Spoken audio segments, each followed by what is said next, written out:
13 KCOP, Los Angeles.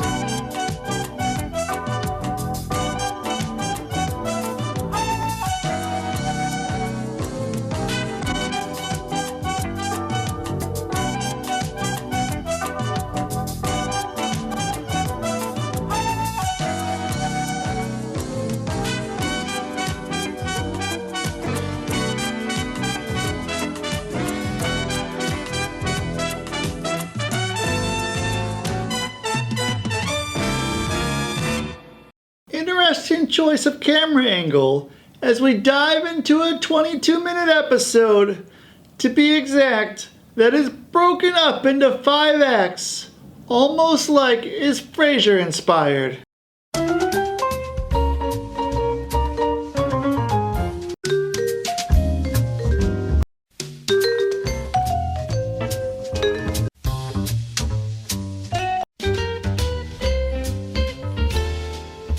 Not too shabby on a show that premiered 4 years before Frasier. This is some cutting edge material. Saved by the Bell. Please do go on. Wedding day comes as 3 love couples come passing through Zack and Kelly, Slater and Jesse, followed by Screech and Lisa. All of which are participating in a school project about marriage. I'm guessing the extras got an off day today because participating in the actual filler is too much for NBC's checkbooks to swallow. The purpose of this project is for how well our lovebirds can coincide and communicate their differences to each other, or lose themselves on each other's asses, Lorena Bobbitt style. Zack breaks the 4th wall to tell us how this is the best day of his life. I'm guessing any teen would be giddy with glee whenever they're about to get intimate with a girl. First assignment where I can't wait to tackle the homework. Any good tips for Zack with dealing with pepper spray? The appointed minister is Mr. Belding, because apparently the show is coming down with "we can't afford a guest star-itis." I'm here to marry you. Well, you're not my type. Because it would be below their standards if the hired help, Max of the Max, did it. Button it, Zack, or you'll be honeymooning in detention. Button, sir. Lisa objects to her pairing with Screech, but Mr. Belding reminds her that all couples were selected in alphabetical order. Huh? Well, if that's the case, wouldn't the pairings go like this?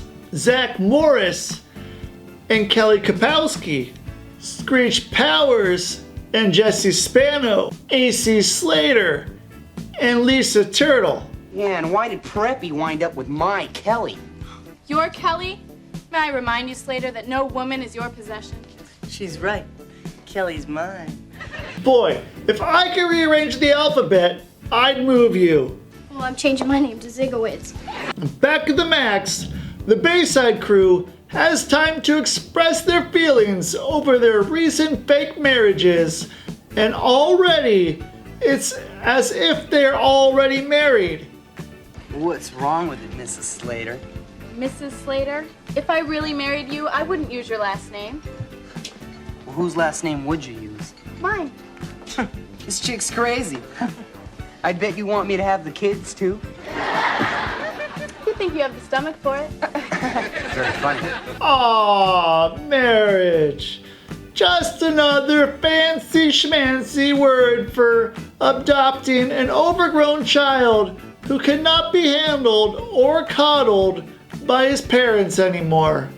Zack wants to skip onto the honeymoon with Kelly so that they can pantomime fake love, which honestly will only result in countless hours of pointless masturbation. I'll pretend you didn't say that.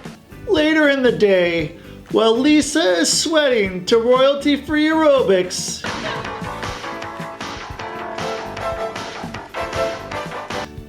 yeah, jazzercise that ass. Screech comes worming in to move in on Lisa, but she catches a case of the shakes. But no one cramps her style, so she sends Rerun out the wayside before she puts a cap in his ass. We are not married. Take a reality pill.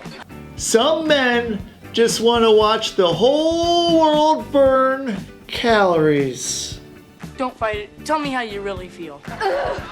You go, girl. You brought your party pants today.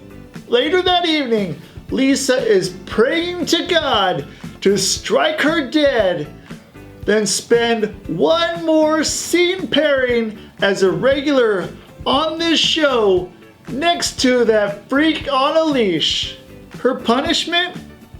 Starring in the Dawn of the Screech, where he is everywhere. Time to get up, darling. Morning sunrise is no match for you. Let's work out. Hold me, honey. I'll protect you. This would make quite the PSA about fake domestic violence and fake relationships. Now we flash forward in class, in which the honeymoon's over, which means Kelly must have already found out what Zack was like and laughed. Now during class, the couples are giving everyday scenarios to test how they deal with these situations. Slater and Jesse are first as they decide who is going to be the bitch. Home. Great. I'm starved. Oh, me too. What are you fixing for dinner? Nothing. I'm a guy. After all, men have two emotions. It is hungry or horny. Why don't you just call me what you usually call me? Oh, what's that? Tiger Man. If you see him without an erection, make him a sandwich. You cook, I'll eat. Haven't you ever heard of the women's movement? Well, sure. Put on something cute and move it into the kitchen. Kelly and Zack are next, with Kelly feeling so distraught over wrecking Zack's car, and Zack feels a little canoodling is the best medicine to ail all materialistic attachments. Zack, I totaled your new Ferrari. I don't know what to say. Oh, you poor thing. Just until you calm down. Deal, Zack. I think you should calm down. Yeah, you wish she banged you that hard. Lastly, the Turtle Powers couple gets shell-shocked from Lisa coming down with a seizure from his constant neediness. What do you want? I was fired today. So, I don't think I have the strength to go on living. okay. Lisa, your husband needs more support. Hold me. As long as I had you, I have the strength to go on. I'm guessing Lisa wished she was saved by a choke collar with his name on it.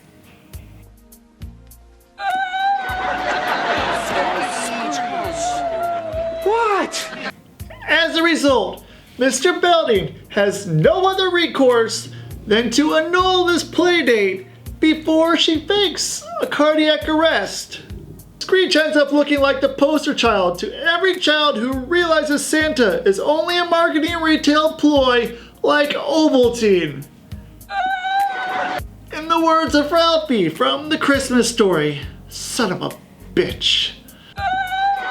Belding adds a little twist the next day during the firstborn exercise, where the final two couples are getting fake teenagers instead of fake babies, so they can see what selfish little shits they are, where the world revolves around solely them. We're teenagers. So you can understand why your parents' hair is turning gray. I guess the joke is on them as to who the little Hellraiser will be coming out of door number 1, but Screech. Daddy! He's not my son. There must have been a mix-up at the hospital. Then he belts out the most traumatic, terrifying words any son could utter to his mom. What a hot mommy. Sweet home Alabama! We're meeting your parents.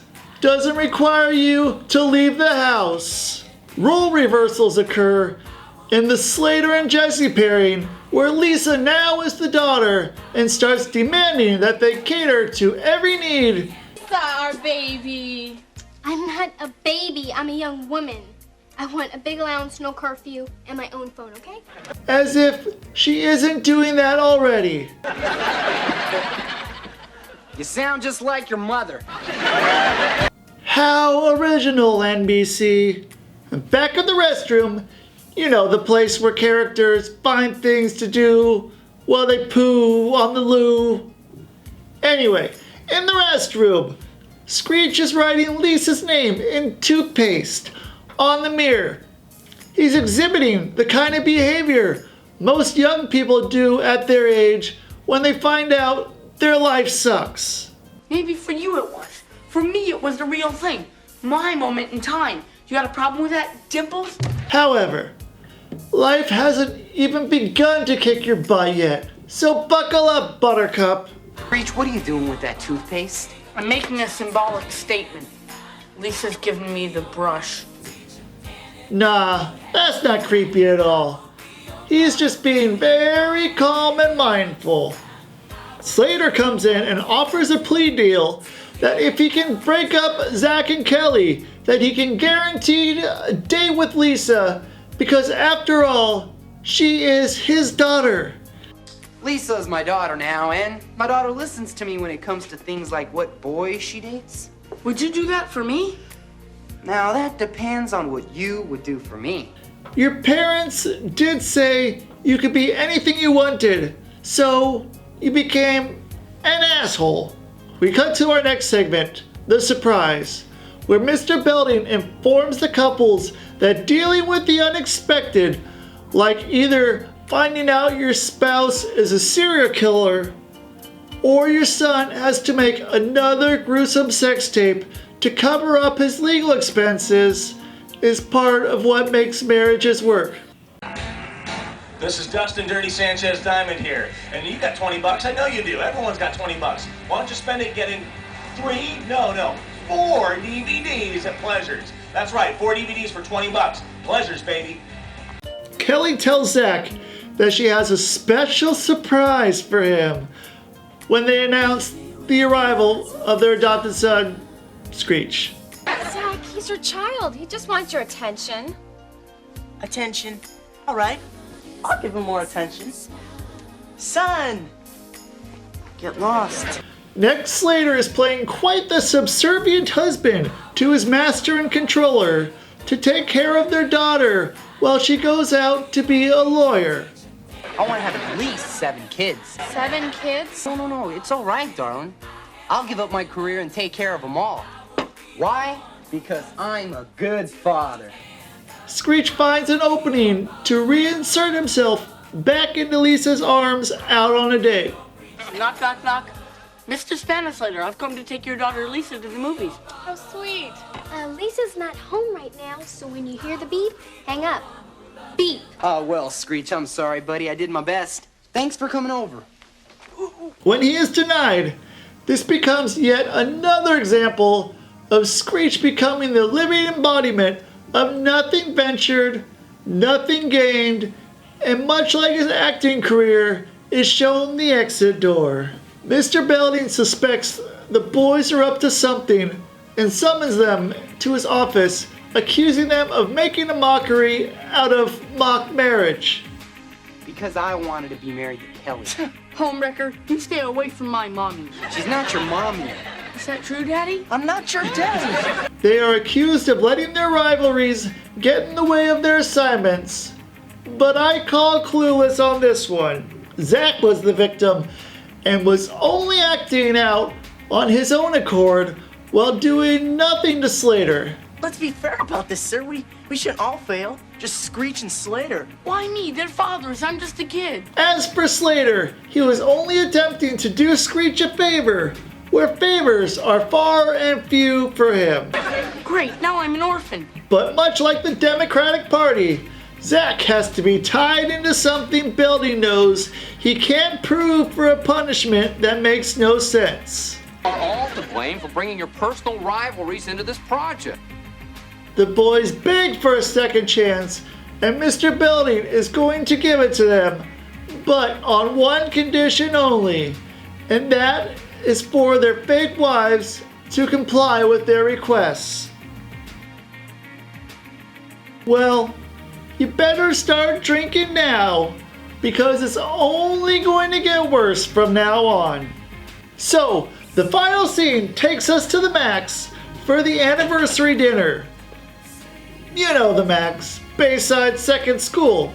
And at this point, he pretty much has to close the place down due to the request of his Bayside High superiors. Because after all, the whole Bayside student body accompanies for pretty much his entire salary. Think of it as another classroom. Jesse and Lisa come walking in, was waiting for Lisa at the table. She sits down and inquires about what expensive surprise Max has in store, where he pulls out a live goose. Well, do you have anything that's dead? Not sure I see the connection between this and the theme of the episode, as he continually tries pulling the whole animal kingdom out of his ass. How about a Max Burger? I'll have one with everything. If he whips out his snake out of his cage, this episode is over, for I will put up a hissy fit. Jesse is upset at Slater for ordering her around, for his Fred Flintstone-like antics aren't up to her liberated standards. If the husband's a real man, he wouldn't be threatened by a woman who knows what she wants.